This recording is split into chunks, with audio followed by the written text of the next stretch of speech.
Tyrann Mathieu is going to be sticking with the Saints for at least 2 more years. I'm Nick Underhill, and you're watching The Dot, presented by Matt Bauer's Auto Group.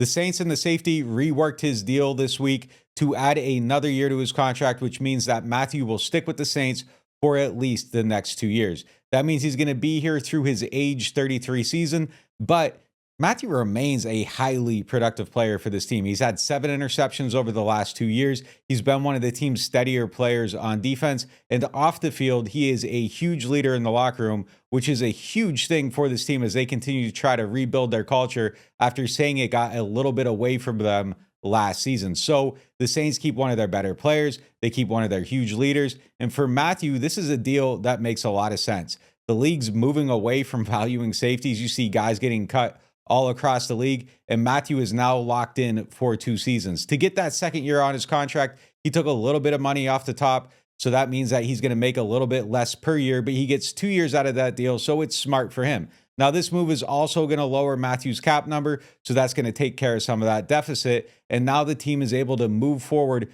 knowing that they got one of their leaders in place, but they still need to find somebody to replace Marcus May at the other safety spot. That'll probably likely be Jordan Howden unless somebody else is brought in, but this means that the Saints keep Mathieu in place. They can continue to build around him, and they can work out that other spot in a way that makes sense for them without having to worry about revamping their whole entire secondary.